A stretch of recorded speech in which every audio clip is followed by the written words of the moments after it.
ग्रहण करें, हम अभी शुरू करने वाले हैं। Okay. Right. So, based on what we learned in the last class, उस आधार पर जो हमने पिछली कक्षा में कुछ बातों को सीखा, like so, how many of you have had that kind of experience of something that you sense in your spirit, and then you realize, hey, that's God speaking. Yeah. How many of you had that experience? आप में से किस किस को ऐसा अनुभव हुआ है जब आपने महसूस किया हो कि परमेश्वर मेरी आत्मा से कुछ बातचीत करने की कोशिश कर रहा है और आपने उसे भांप लिया? Right. Okay. So we just need to continue on it. Right. तो हमारी क्या आवश्यकता है कि हम उसी पर बने रहें और ऐसा अनुभव लेते रहें। Okay, and those of us who think that okay, God has not spoken to me. और अगर आप में से कुछ लोग ऐसे हैं जिन्होंने कभी परमेश्वर को आपसे बातचीत करते हुए महसूस नहीं भी किया है, Right? Maybe God is speaking to you in another way. हो सकता है कि परमेश्वर किसी और तरीके से आपसे बातचीत कर रहा है। Maybe it's not a picture or something like a video. हो सकता है कि वो एक कोई चित्र के रूप में नहीं या कोई वीडियो के रूप में नहीं, But it's a gentle prompting in your heart. लेकिन एक सिर्फ मन के अंदर एक आवाज, छोटी सी आवाज के द्वारा बात कर रहा है। Or maybe it is just Bible verse. हो सकता है कोई वचन के किसी पद से बात कर रहा है। And you're thinking, hey, I know this Bible verse already. और आप ऐसा सोच रहे हैं कि अरे मुझे तो ये वचन पहले से ही आता था। But God reminds that. He brings it into our heart. लेकिन परमेश्वर बार बार उस वचन को हमें याद दिलाकर हमें उससे बात करने की कोशिश कर रहा है। Right? So be mindful of that. Be aware of that. तो आपको क्या करना है? उस विषय में थोड़ा सा सचेत रहना है। Okay, and this is how we train our spiritual senses. और इस प्रकार से हम अपनी ज्ञानेंद्रियों को तैयार करते जाते हैं। And sometimes we have a fear. कभी-कभी कुछ भय होता है हमारे मन में। What if I make a mistake? क्या होगा अगर मुझसे कोई गलती हो गई तो? Right? What will people think? लोग मेरे विषय में क्या सोचेंगे? See, that fear is very real. और ये जो डर है ये बहुत सच्चा है। Right? But we need to move beyond or move outside of our comfort zone. लेकिन यहाँ पर आवश्यकता ये है कि मुझे अपने डर पर विजय प्राप्त करनी है और अपने आराम के स्थान से बाहर निकलकर सेवा करनी है। See, if you look at me, I'm not a person who was always like this, right? I could not talk in front of people. अगर आप मेरे विषय में बात करें तो मैं ऐसा व्यक्ति नहीं था जो बहुत ज्यादा लोगों के बीच में ऐसे बोल पाता था, और जैसा आज मैं दिखता हूँ वैसा मैं पहले नहीं था। Right? So I had a problem of talking to people, fear of people. और मेरे अंदर एक मनुष्यों के साथ बात करने के समय में एक भय आता था। But fears need to be overcome. लेकिन हमें डर के ऊपर विजय प्राप्त करनी है। And the best way is to do those things that you fear. और सबसे अच्छा तरीका क्या है? आप उस कार्य को करो जिससे आप डरते हो। Right? Like with this conversation with this lady. जैसे कि इस महिला के साथ जब मेरी मेट्रो ट्रेन में बात हुई, right? Years ago, if you were to ask me, would you do it? I would say no. I have so much fear. I can't do it. अगर यही काम कुछ वर्ष पहले मुझे कहा होता किसी ने करने के लिए तो शायद मैं बहुत डरता और नहीं करता। But then once you realize, hey, God is speaking in this way to me. लेकिन जब मैंने इस बात का एहसास किया कि अरे ये तो परमेश्वर है जो मुझसे बात कर रहा है, and God loves me, और परमेश्वर मुझसे भी प्रेम करता है, and when you receive the love of God, और जब हम परमेश्वर के प्रेम को ग्रहण कर लेते हैं, the word of God says that his perfect love casts out fear, throws away fear. वचन ये कहता है कि उसका सिद्ध प्रेम हर एक भय को दूर कर देता है। Right? So yeah, we might have some kind of nervousness. हाँ, हो सकता है कि हमारे अंदर कुछ झिझक रह जाए, but when you start speaking, लेकिन जब आप बात करना शुरू करते हैं or doing what God wants you to do, और वो करते हैं जो परमेश्वर आपसे करवाना चाहते हैं, you will grow in faith. तब आप विश्वास में बढ़ते जाएंगे, right? And we will overcome this nervousness. और हम इस घबराहट के ऊपर विजय प्राप्त करेंगे। Because so like this lady in the metro, there are many people who are waiting to hear God's word. और जिस प्रकार से ये महिला थी, ऐसे ही संसार के अंदर बहुत सारे ऐसे लोग हैं जो परमेश्वर की आवाज को सुनने का इंतजार कर रहे हैं। And you and I are the only Bible that they will read. और मैं और आप वो बाइबल हैं जो वो लोग पढ़ेंगे। They may not go into church. वो शायद कलीसिया में ना आए, but they meet you and I every day. लेकिन वो आपसे और मुझसे रोजमर्रा की जिंदगी में मुलाकात करते हैं। And when we share what God puts in our hearts, और जब हम उनसे वो बातों को बांटते हैं जो परमेश्वर ने हमारे दिल में डाली है, for many of them, it will be a life or death situation. तो उनके लिए उनके परिस्थिति में वो जीवन और मृत्यु का एक विषय हो सकती है। Right? So let's take heart, let's be confident and move in faith. तो इसीलिए हमें क्या करना है? अपना हियाव बांधकर विश्वास की इस दौड़ में आगे बढ़ते जाना है। Okay, so that's about hearing the voice of God. तो ये हम बात कर रहे थे परमेश्वर की आवाज को कैसे सुनना है। Right? So we said that we need to be in the Word of God. We need to have a rich deposit of the Word of God. तो हमने इसके विषय में ये पढ़ा कि हमारे अंदर परमेश्वर के वचन का एक भरपूर खजाना भरा होना चाहिए। Another thing that will help us is to pray in the Spirit or to pray in tongues. और जो दूसरा तरीका है वो है आत्मा में लगातार प्रार्थना करते रहना। Because when we pray in tongues, something happens. तो जब हम आत्मा में लगातार प्रार्थना करते रहते हैं तो कुछ ऐसा होता है। The Bible says that we are being edified in our spirit. वचन ये कहता है कि हम आत्मा में उन्नति करते हैं। And in the Spirit we are speaking the mysteries of God. और आत्मा में हम परमेश्वर के भेदों के विषय में बोलते जाते हैं। And sometimes we don't know what we should pray for. और कभी-कभी हमें पता भी नहीं होता है कि हमें किन विषय में प्रार्थना करनी है। But the Holy Spirit helps us and enables us to pray. और तब पवित्र आत्मा हमारी सहायता करता है और हमें तैयार करता है आत्मा में प्रार्थना करने के And लिए। He prays that perfect prayer that is required. और तब वो पवित्र आत्मा होता है जो एक बिल्कुल सिद्ध प्रार्थना हमारे लिए वहां पर करता है। That prayer that is required for that moment. और उस समय और उस क्षण के लिए जिस प्रकार की प्रार्थना निकलनी चाहिए वो पवित्र आत्मा ही है जो हमें उसके लिए तैयार Because the करता है। Holy Spirit knows. क्यों? क्योंकि पवित्र आत्मा सब कुछ जानता है। He knows the problem. वो परेशानी भी जानता है He has the answer. और उसके पास उसका निवारण भी है। And even as we pray in the Spirit, और जिस प्रकार से हम आत्मा में लगातार प्रार्थना करते हैं, those answers are coming. तो उन प्रार्थना का उत्तर हमारे जीवन में आने लगता है। Right? Those strongholds are coming down. और जो गढ़ हैं वो टूटने लग जाते हैं। So we need to pray more in the Spirit. इसलिए हमें आत्मा में ज्यादा प्रार्थना करने का आदत डालनी चाहिए। Right? Okay. For the purpose of study, when we look at the gifts of the Spirit, जब हम आत्मा के वरदानों के विषय में ज्ञान प्राप्त कर रहे होते हैं, we can categorize these gifts. तो हम इन वरदानों को अलग अलग श्रेणियों में डाल सकते हैं। One category would be the vocal gifts. और एक ऐसी श्रेणी है जिसे कहते हैं शाब्दिक Gifts that say something. Right? हाँ, शाब्दिक वरदान, यानी कि जहां पर बोलने की आवश्यकता होती है। And we can say, okay, tongues and interpretation of tongues and prophecy can come under that category. और जो इस श्रेणी में आते हैं वो है अन्य भाषा का वरदान, अनुवाद का वरदान और भविष्यवाणी का वरदान। And another second category could be gifts that reveal something or say something about something. Right? Reveal something, sorry. ये जो अन्य श्रेणी है वो है प्रकाशन वाले वरदान, जहां पर कुछ बातों को, भेदों को प्रकट किया जाता है, उनके ऊपर प्रकाश डाला जाता है। So we have gifts like word of wisdom, word of knowledge and discerning of spirits. और ये है ज्ञान के शब्दों का वरदान और बुद्धि के शब्दों का वरदान, और तीसरा है परख का आत्मा का वरदान। And then a third category could be power gifts. और ये तीसरा जो श्रेणी है वो है सामर्थ्य के वरदान। So gifts that do something. Right? जहां पर कुछ करने की आवश्यकता होती है। Gifts of healings, जैसे कि चंगाई की वरदान, working of miracles, चमत्कार का वरदान and gift of faith. और विश्वास का वरदान। Okay. Now this is just for the purpose of us to study this. और ये सिर्फ समझने के लिए और इस पर अध्ययन करने के लिए ही इस तरह से श्रेणी बनाई गई है। But in reality, what happens is that gifts actually flow together. लेकिन अगर हम सत्य में देखें तो ये सारे जो वरदान हैं ये एक साथ बहते हैं। For example, there could be word of knowledge followed by gifts of healings. और हो सकता है कि कभी हम किसी को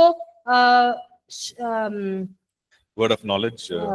ज्ञान का वरदान वहां पर हम दे रहे हो। Right?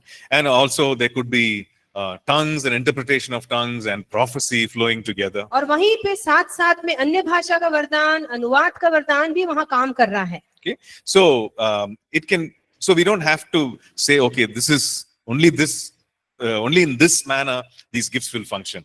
तो हम ऐसा ना समझें कि यहाँ पर अगर एक वरदान काम कर रहा है तो बस यही काम करेगा, कोई दूसरा वरदान यहाँ काम नहीं Right. करेगा। The best thing for us to do is that to be open to the Holy Spirit.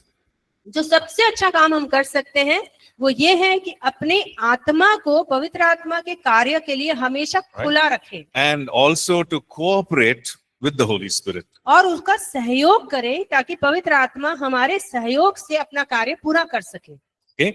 Okay. Now we are in chapter 7. We are going to look at what is this first gift, which is different kinds of tongues. तो अब हम 7वें अध्याय में जाएंगे और यहाँ पर हम देख रहे हैं अन्य भाषाओं के प्रकारों के बारे में। Right. कितने प्रकार की अन्य भाषा है। So what does gift of tongues mean? तो अगर हम अन्य भाषा के वरदान के बारे में बात करें तो वो क्या है? Right. It is a supernatural ability तो ये एक अलौकिक सामर्थ है जो हमें मिलती है to speak a certain language. कि हम एक अन्य भाषा बोल सकें। Now, like we learned, it could be an earthly language or it could be a heavenly language. जैसा कि हमने सीखा कि ये एक पृथ्वी की भाषा भी हो सकती है या एक स्वर्गीय भाषा भी हो सकती है। And on the earth, there are thousands and thousands of languages. और क्योंकि पृथ्वी पर हजारों हजार तरह की जुबानें बोली जाती हैं, Right? So it could be any earthly language. तो हो सकता है कि पृथ्वी की कोई भाषा हो जो हमारे लिए अन्य भाषा हो। You know, sometimes we think, oh, that doesn't sound like a language. और कभी कभी हम उस अन्य भाषा को ऐसा सुनकर सोच सकते हैं कि ये तो कोई भाषा जैसा प्रतीत ही नहीं हो रहा You है। know, for example, if you look at some of the tribes in the continent of Africa, जैसे कि अगर हम अफ्रीका के कॉन्टिनेंट में जाएं तो वहां पर जो आदिवासी लोगों के बीच में भाषाएं बोली जाती हैं, now that language they speak is very, very different from what we are used to hearing. तो वो लोग जिस प्रकार की भाषा बोलते हैं और जिस प्रकार की हम समझते हैं वो बिल्कुल अन्य प्रकार की हैं। Right? For example, some words sound like this. जैसे कि कुछ वर्ड्स इस तरह से बाहर आते हैं। Okay, so that's a word, right? लेकिन ये एक शब्द हो सकता है। You check out on YouTube. आप YouTube पे अगर जानना चाहें तो आपको मिलेगा। Right? Say they have these clicking noises. तो यहाँ पर वो सिर्फ एक जबान से आवाजें निकाल रहे हैं पर उनका भी कोई मतलब है। Right? So that's a language. That's how they speak. वो एक भाषा है जो वो लोग जानते और समझते और बोलते हैं। So the fact is that there are many languages. तो तथ्य ये है कि इस पृथ्वी पर अन्य प्रकार की भाषाएं चलती हैं। And yes, when we Holy Spirit gives us the supernatural ability to speak any of those languages. और इसीलिए हम ये कहते हैं कि पवित्र आत्मा हमें ये सामर्थ्य देता है कि हम अन्य प्रकार की भाषाओं को बोल सकें। Right? Or it could be a heavenly language. और ये हो सकता है कि वो हमें स्वर्गीय भाषाओं की भी बोलने की सामर्थ्य दे। Now, it is not a language that we have learnt. और ये वो भाषा नहीं है जिसे हमने बोलने के लिए अपने आप को शिक्षित किया है। Right? Some of us are very good with languages. हो सकता है कि हम में से कुछ लोगों को बहुत सारी अन्य प्रकार की पृथ्वी की भाषाएं बोलनी आती हो। Right? I was talking to, what's your name? Sorry, I forgot. Huh? I was talking to Abhi yesterday. जैसा कि मैं अभी से कल बात कर रहा था। So Abhi speaks Hindi, Abhi speaks Malayalam, Abhi also speaks Tamil. तो अभी जो है वो अन्य 3 प्रकार की भाषाओं को बोलता है, हिंदी भी बोलता है, तमिल भी बोलता है, अंग्रेजी भी बोलता है। Right? And he is also trying to pick up Kannada. और वो थोड़ी-थोड़ी कन्नड़ा भी सीखने की कोशिश कर रहा है। So it's not a naturally learnt language. तो जब हम अन्य भाषा की बात करते हैं तो वो प्राकृतिक रूप से जो भाषाएं यहाँ बोली जाती है हम उनके बारे में बात नहीं कर रहे हैं। Because sometimes people explain it like that, saying, okay, if it's gift of tongues, it should be a gift to learn new languages easily. No, it's not that. कभी-कभी लोग इस तरह से भाषा को समझते हैं कि अगर हम पृथ्वी की अन्य भाषाओं के बारे में सीख रहे हैं, अन्य भाषाओं, तो ये उसी के लिए हमें ये वरदान दिया गया है कि हम उन्हें आसानी से सीख सकें। Right? So it's a prayer language. It's a supernatural prayer language. ये एक प्रार्थना करने के लिए अलौकिक भाषा है जिसका वरदान हमें मिलता है। With that, we pray to the Lord. और उस भाषा को इस्तेमाल करके हम परमेश्वर से प्रार्थना करते हैं। We also pray for others, which means it's intercession. और हम उस भाषा का इस्तेमाल करके औरों के लिए प्रार्थना करते हैं जिसे मध्यस्थी कहा जाता है। And sometimes gift of tongues flows with interpretation, so it could be tongues for interpretation as a message to the church और also. कभी-कभी इस अन्य भाषा का इस्तेमाल कलीसिया में किया जाता है जब उसका अनुवाद भी मिलता है और अनुवाद से वहां के लोगों के लिए कोई भेद खोला जाता है। right? And it could also be a sign for the unbeliever so that they come to know Jesus. और हो सकता है कि ये अविश्वासियों के लिए भी एक चिन्ह के समान काम करे ताकि वो परमेश्वर को जान सके। So they see this or they hear this and they say, wow, this is something supernatural. और जब वो इसे सुनते हैं और उसको देखते हैं तो वो ये कहते हैं, ओहो, ये तो कोई अलौकिक भाषा है। Right? So there are many ways in which the gift of tongues flows, or So many purposes. तो ये बहुत सारे तरीकों से अन्य भाषा का वरदान परमेश्वर की इच्छा को पृथ्वी पर पूरी करने के लिए इस्तेमाल में लिया जाता है। Okay. So the question is, in the Old Testament, do we see the gift of tongues? तो सवाल ये उठता है कि क्या पुराने नियम के अंदर हम अन्य भाषा के वरदान को कहीं पर देखते हैं? We don't really see anything like that in the Old Testament. लेकिन हम पुराने नियम में इस तरह की कोई भी बात को नहीं देखते हैं। The first time we read about different kinds of tongues or languages is when we read about the Tower of Babel.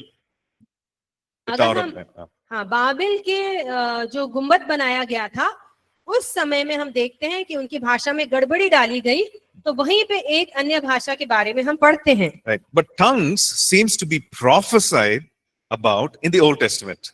लेकिन इस अन्य भाषा के वरदान के बारे में भविष्यवाणी जरूर हुई है पुराने नियम के अंदर। For example, let's look at Isaiah chapter 28 and verse 11.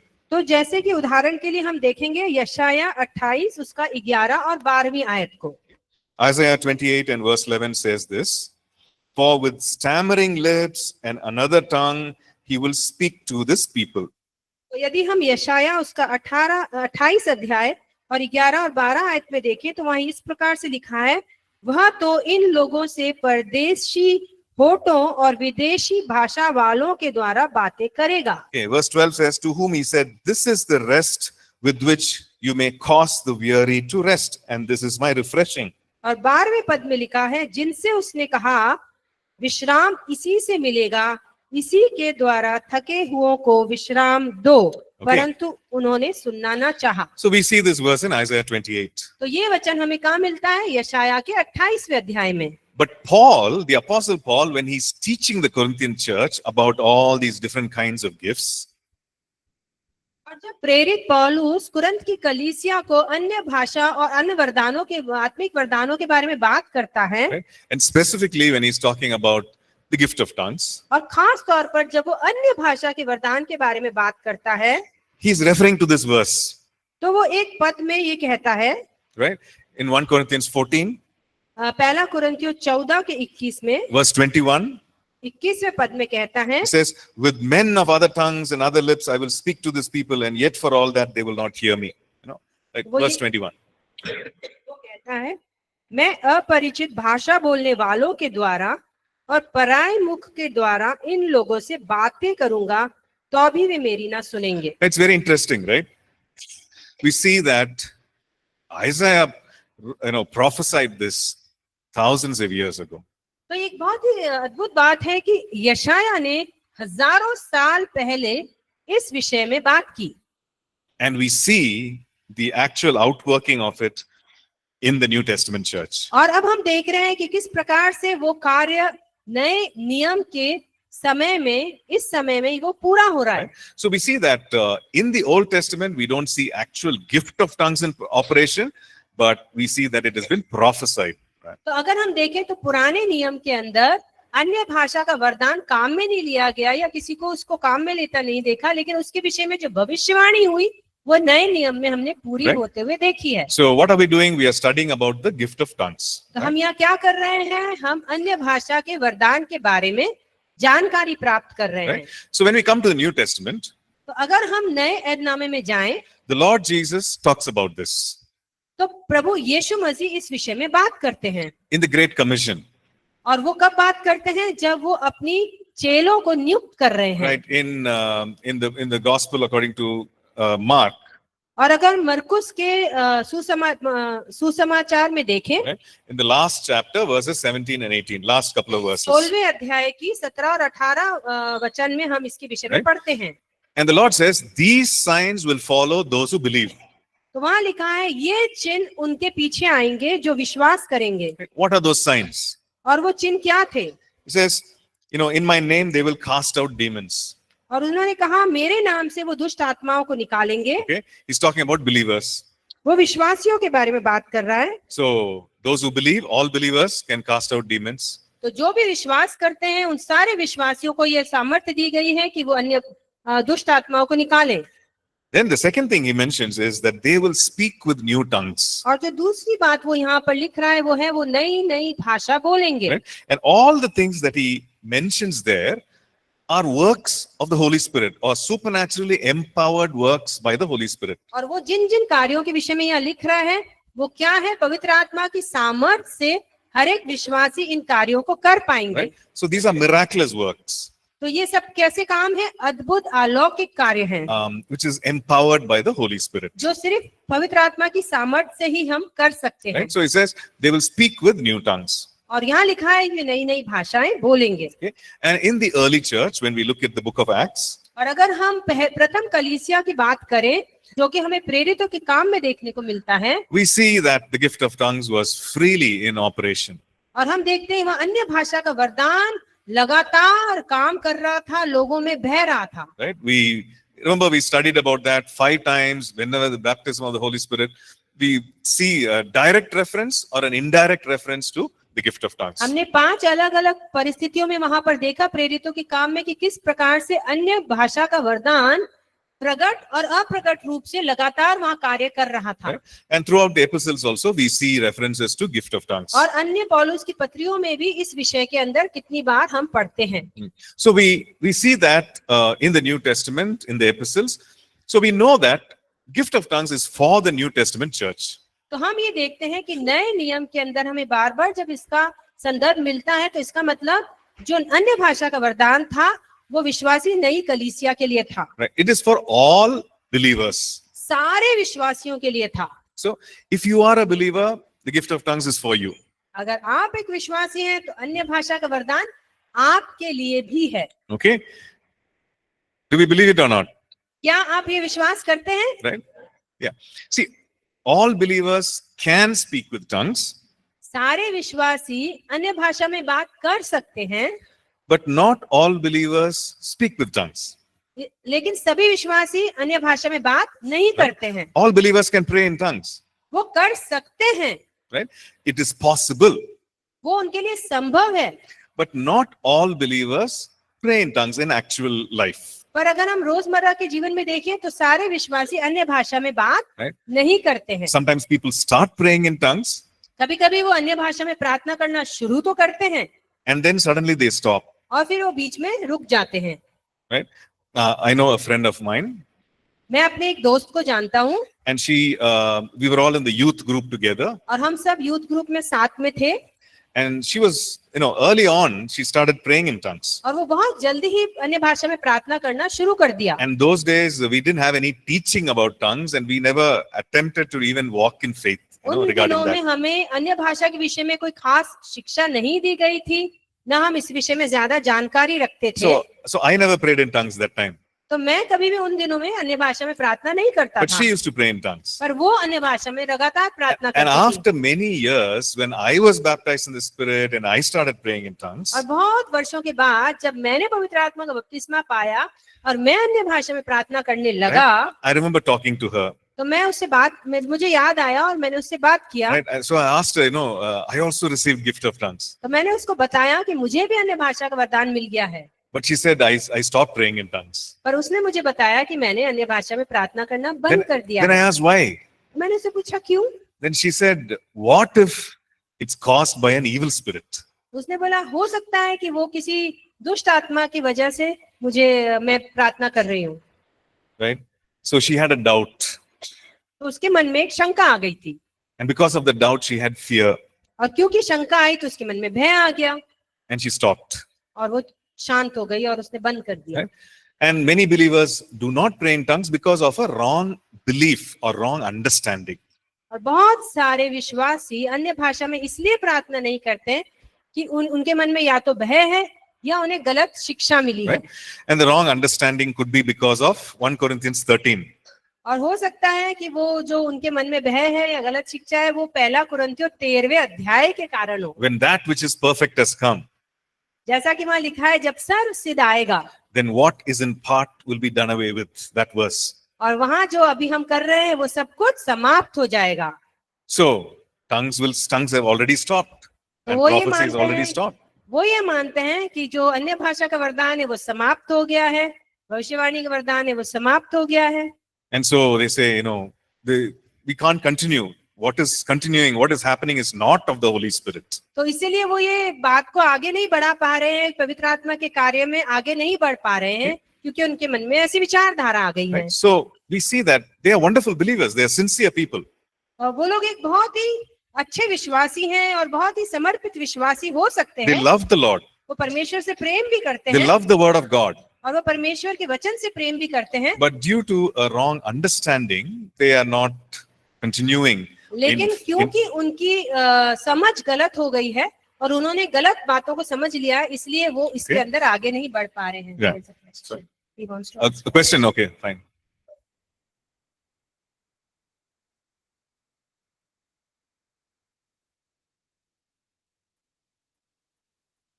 Okay.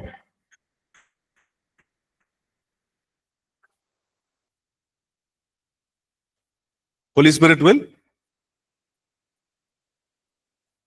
will leave, move away. Is that true? Okay. The question is, okay, for the So we yeah. have a question. So the question is, okay, this person's sister started to pray a few words in tongues, but then she doubted, and the pastor said, okay, if you doubt, the Holy Spirit will leave, right? Move away from you. Okay, so is that correct or not, right? तो यहाँ पर एक प्रश्न हमारे सामने आया है। वहां पर हमारे एक विद्यार्थी की बहन को अन्य भाषा बोलने का वरदान जब मिला तो उसे 2-3 शब्द मिले और वो प्रार्थना करने लगी, तो उसके मन में थोड़ा सा शंका आ गई।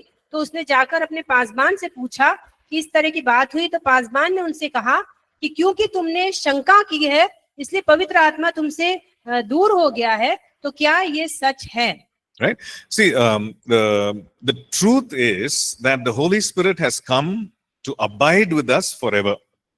तो सत्य ये है कि पवित्र आत्मा हमारे अंदर वास करने के लिए भेजा गया है। Because we are living in the new dispensation in New Testament times after the cross. और क्योंकि हम जिस समय में रह रहे हैं वो क्रूस के आगे का समय है, हम नए नियम के विश्वासी हैं। Now, David lived before the cross. और वो जो क्रूस से पहले रहने वाले लोग थे, And so David prayed and said, Lord, take not your Holy Spirit from me. वो ऐसी प्रार्थना करते थे कि हे प्रभु, आप पवित्र आत्मा हमसे ले मत लेना। Because the Holy Spirit would come upon people, the Holy Spirit would leave people. क्योंकि उस समय में जो पुराने अध्याय के लोग हैं उनके ऊपर पवित्र आत्मा उतरता था और वापस चला जाता था। But when we look at John chapter 14 and verses 15 and 16, अगर हम यूहन्ना का अध्याय 14 देखें और उसकी verse 16 actually, 16वें 14 को verse देखें, 16, yeah. He says, I will pray the Father, he will give you another helper that he may abide with you forever.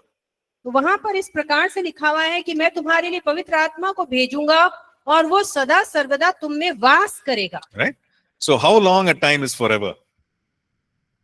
तो कितना भी समय क्यों ना हो, Right? Is it a few months? It is a few years? हो सकता Right? है कुछ महीने हो, कुछ साल हो, Right? It is forever. वो हमेशा के लिए हमारे अंदर वास करने को भेजा गया है। But we can grieve the Holy Spirit. हाँ, हम पवित्र आत्मा को शोकित जरूर कर सकते We हैं, can quench the Holy Spirit.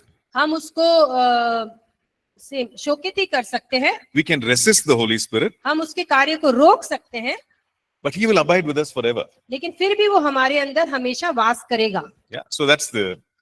तो यही उसका उत्तर है। Okay.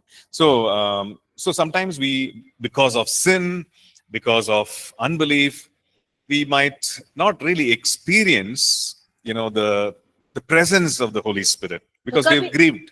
क्योंकि कभी कभी हमारे जीवन में जब पाप आ जाता है तो हम खुद उसको शोकित करते हैं, जब पवित्र आत्मा को, तो हो सकता है कि हम उनकी उपस्थिति को अपने जीवन में अधिक महसूस ना करें। Right? But the fact is that he is with us. लेकिन सत्य ये है कि वो हमेशा हमारे अंदर वास करने के लिए हमें दिया गया है। Because he only convicts us of sin.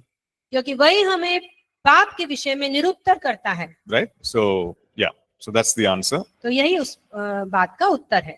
Any other questions? और कोई प्रश्न है आपके पास तो आप अभी पूछ सकते हैं।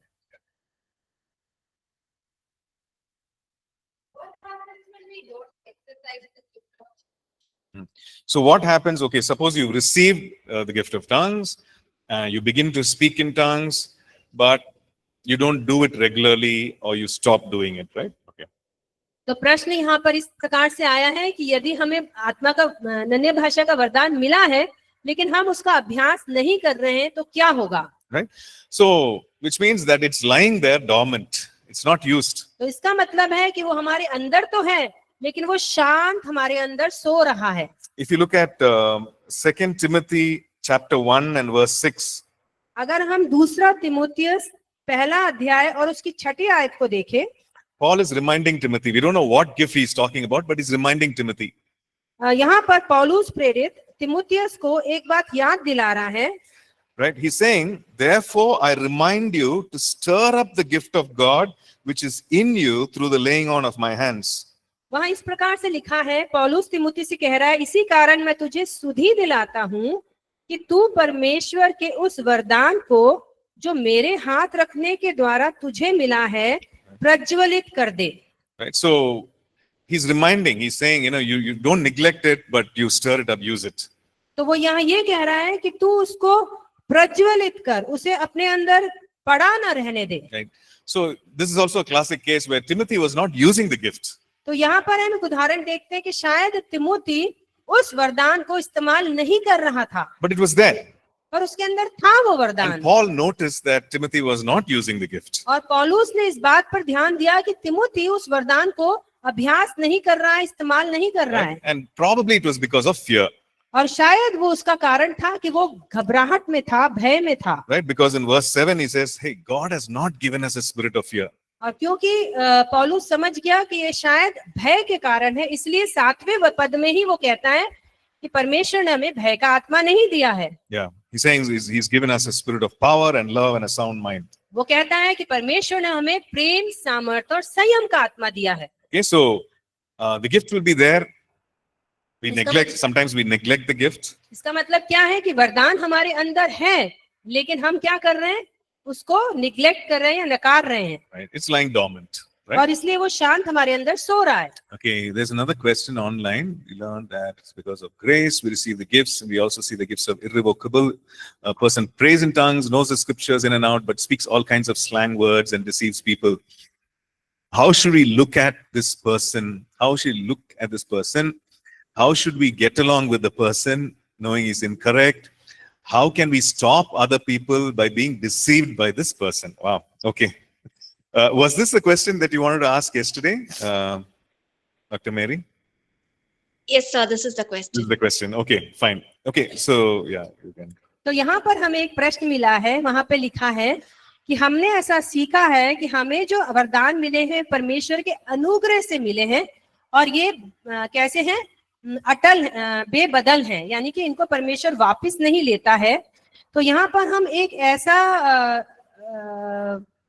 ऐसा समय देख रहे हैं जहाँ पर, या ऐसी घटना देख रहे हैं जहाँ पर हम जानते हैं कि एक व्यक्ति अन्य भाषा में प्रार्थना तो कर रहा है, वो वचन भी जानता है, लेकिन जिस प्रकार की वो भाषा बोल रहा है वो भाषा अन्य भाषा नहीं है।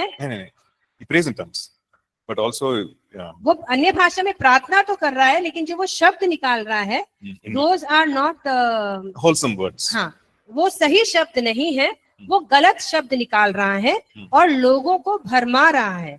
तो प्रश्न ये है कि यदि हम ऐसे व्यक्ति को जानते हैं तो उसको किस नजरिए से हम देखेंगे, दूसरा हम उस व्यक्ति के साथ अपने रिश्ते में कैसे आगे बढ़ेंगे या हम उसके साथ कैसे समझेंगे जबकि हम जानते हैं कि वो गलत है, और तीसरा हम उसको कैसे रोकें कि वो दूसरे लोगों को भ्रमित ना करे।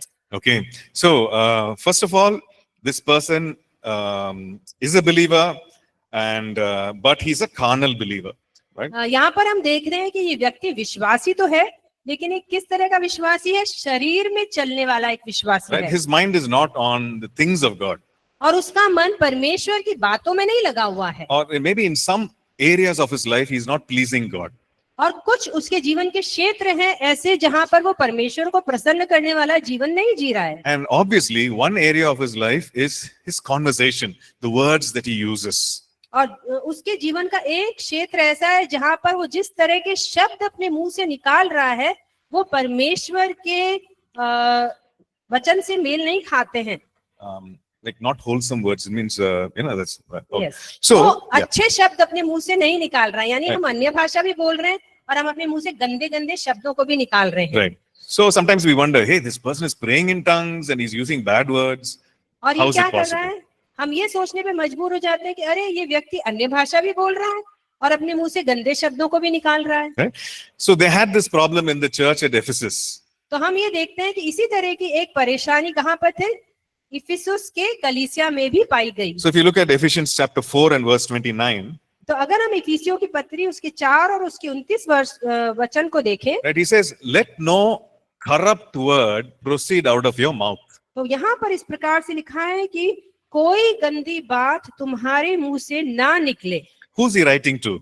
ये किसको लिख रहा है पौलुस? He's writing to the believers. वो विश्वासियों को लिख रहा है। And if you remember, he met some of those disciples, he laid hands, he prayed on them, they received the Holy Spirit. और ये उन लोगों को लिख रहा है, उन चेलों को लिख रहा है जिनके सिर पर हाथ रख के उसने प्रार्थना की थी और उन्हें अन्य भाषा का वरदान मिला Right? So था। this was a church which knew about the gifts of the Spirit and probably moved in the gifts of the Spirit also. और ये वो कलीसिया है जो ना सिर्फ आत्मा के वरदानों को जानती थी, ग्रहण करा हुआ था, लेकिन उसमें बह भी रही थी।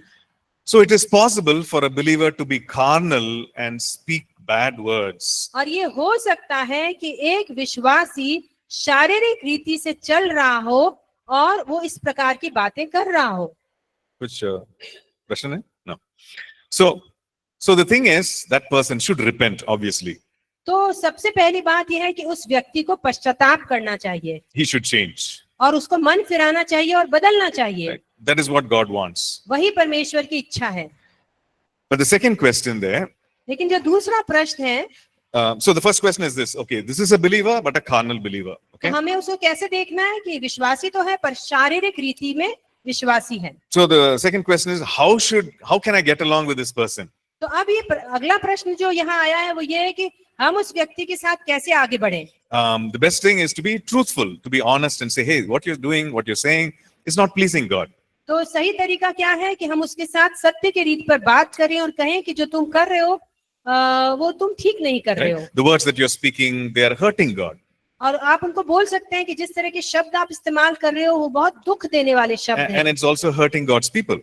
और ये लोगों को, परमेश्वर के विश्वासी लोगों को भी दुख पहुंचा रहे हैं। Right? So best thing is to be honest with that person and share that. तो सबसे अच्छी बात ये होगी कि हम उस व्यक्ति के साथ ईमानदारी से सत्य बोलकर बात करें। Right? And hopefully that person will change and repent and come back to speaking wholesome words. हो सकता है हम ये आशा करें कि वो व्यक्ति इस बात को समझेगा, मन फिराएगा, पश्चाताप करेगा और अपने जीवन को बदलेगा।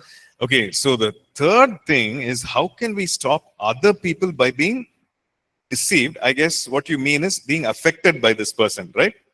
तो यहाँ पर जो तीसरा प्रश्न आ रहा है वो ये है कि हम अन्य लोगों को कैसे इस व्यक्ति के द्वारा भ्रमित होने से या उन पर प्रभाव होने से बचा सकते हैं। Okay, so let's say if this person is in a position of leadership, अगर हम मानते हैं कि ये व्यक्ति किसी ऊंचे पद पर नियुक्त है, okay, so which means that this person as a spiritual leader is in a sphere of influence. There are people whom he can influence. Right? अगर हम इस व्यक्ति को ऐसा समझें कि ये व्यक्ति ऐसे पद पर नियुक्त है जहां ये अन्य लोगों के ऊपर प्रभाव डाल सकता है और उनके ऊपर अधिकार रखता है। Now they are getting hurt by the words. और वो जो जिन लोगों को सिखा रहा है वो लोग उसकी भाषा से क्या हो रहे हैं, निराश हो रहे हैं और हतोत्साहित हो रहे हैं। Right? God's name is being dishonored. और परमेश्वर का नाम भी उसके कारण निरादर पा रहा है। And in the church, people are getting confused. और कलीसिया के अंदर लोग क्या हो रहे हैं, परेशान हो रहे हैं। So we do what the Lord Jesus asked us to do.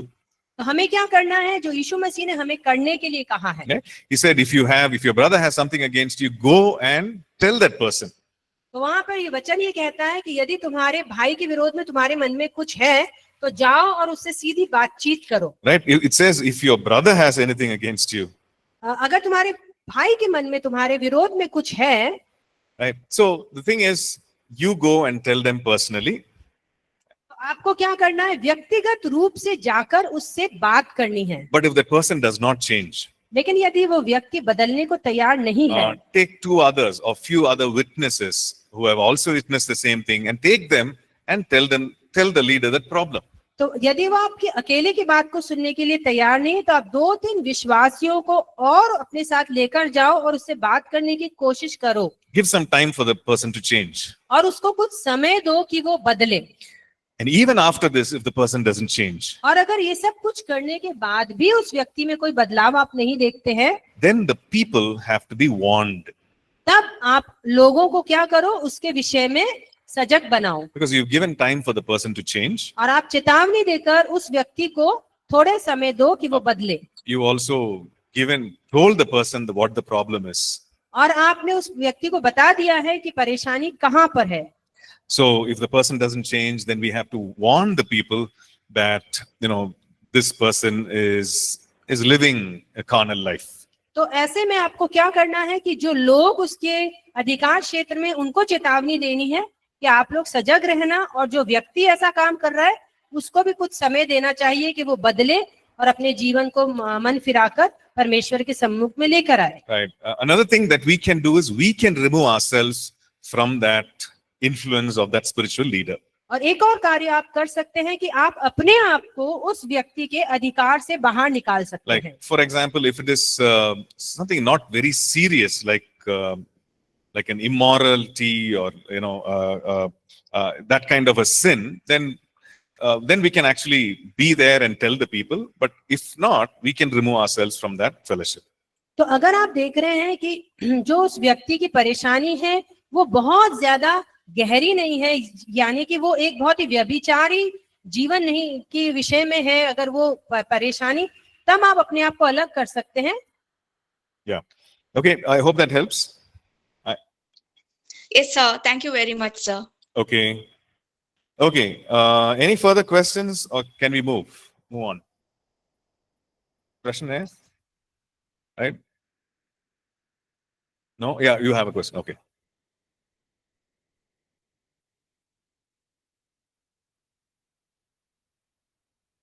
So if somebody prays in a tongue, should there be another person to interpret? Right? Okay, so is it necessary that when somebody prays in a tongue, there should be somebody to interpret? That's the question.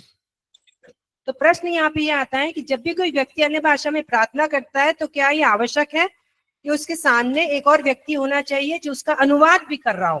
Okay, so like we learned, there are different purposes that the gift of tongues fulfills, right? Different reasons for the gift of tongues. तो हम ये देखते हैं कि अन्य भाषा का वरदान अलग अलग उद्देश्यों से कलीसिया में इस्तेमाल किया जाता है। Okay, so let's say you're praying in tongues. मान लो कि आप अन्य भाषा में प्रार्थना कर रहे And हैं you're just alone, you're talking to God. और आप अकेले हैं और परमेश्वर से बातचीत कर रहे हैं, No problem, you just continue. तो कोई दिक्कत नहीं है, आप ऐसा करते रहिए। And maybe you're in a gathering like this. लेकिन अगर आप एक ऐसी सभा के अंदर हैं, And just between you and God, you are praying in tongues. लेकिन यहाँ पर भी आप सिर्फ अपने और परमेश्वर के बीच में अन्य भाषा में प्रार्थना कर रहे हैं। And whoever's leading the service says, "Come on, everybody, let's all pray in tongues to the Lord." और जो भी उस सभा का अगुवाई कर रहा है, वो भी सबको कह रहा है कि आओ हम लोग सब मिलकर अन्य भाषा में प्रार्थना करें। So that's no problem. You can pray, right? तो उसमें कोई परेशानी नहीं है, आप अन्य भाषा में लगातार प्रार्थना कर सकते हैं। But if in a gathering I start to speak in tongues, give a message in tongues. लेकिन जब सभा के अंदर एक ऐसा समय आए जब मैं अन्य भाषा में कलीसिया के लिए कोई संदेश देना चाहता हूँ, Right? Suppose I stand up and say, "Okay, this is what God says," and I start praying in tongues. और जब मैं खड़ा होकर सभा के अंदर ये बोलने लगता हूँ कि मैं परमेश्वर की आवाज को सुनकर ये बताना चाहता हूँ कि प्रभु ये कहना चाहता है, Then I need to believe God for the interpretation and share the interpretation myself. और तब मुझे ये विश्वास करना है कि परमेश्वर जो भाषा मुझे दे रहा है उसका अनुवाद भी मुझे देगा, ताकि मैं लोगों को बता सकूं कि ये भाषा का मतलब क्या है। Or maybe somebody in the gathering that person receives an interpretation and they should share the interpretation. और हो सकता है कि सभा में कोई और व्यक्ति ऐसा हो जिसको अनुवाद मिल रहा है उस भाषा का जो बोली जा रही है, और वो उठकर उसका अनुवाद करके सभा को ये बताए कि परमेश्वर क्या कहना चाहता है. Right? So that is the thing. And we're going to look at that verse also. It's in 1 Corinthians 14. और वो जो हमने बात बोली है ये पहला कुरिन्थियों उसके 14 अध्याय में आपको मिलेगा इस विषय Right? में. But when it comes to tongues for personal edification, you can just go ahead and pray. No problem at all. लेकिन अगर ये आपकी व्यक्तिगत उन्नति के लिए है तो आप चुपचाप अपनी अन्य भाषा में लगातार प्रार्थना करते रह सकते हैं. Okay? Does it help? समझ आया आपको?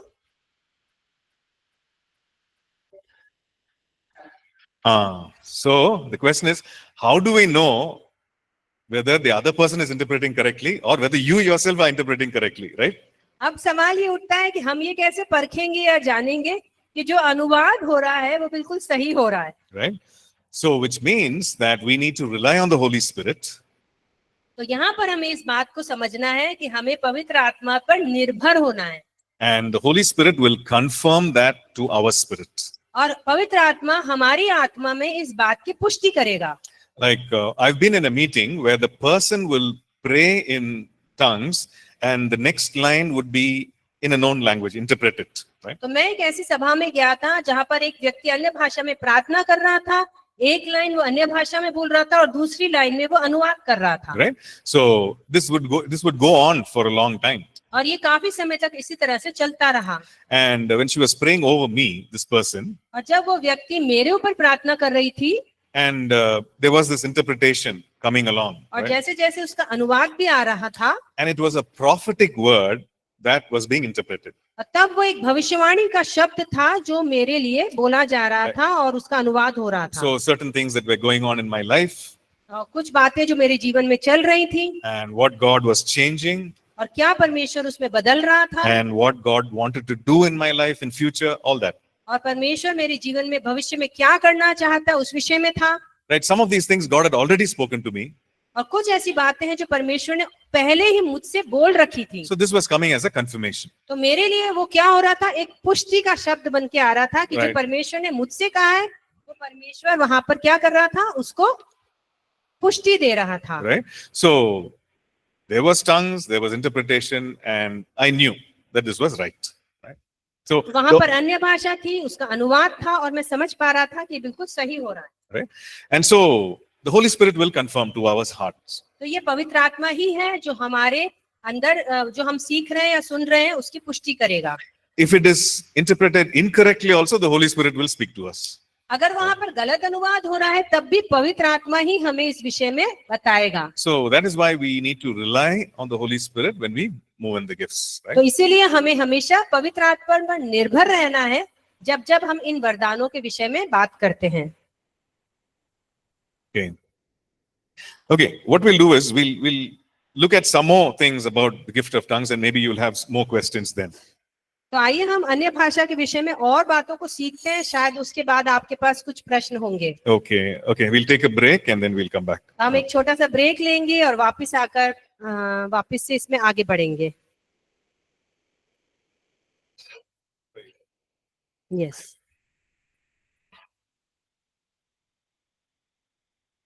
10 minutes break.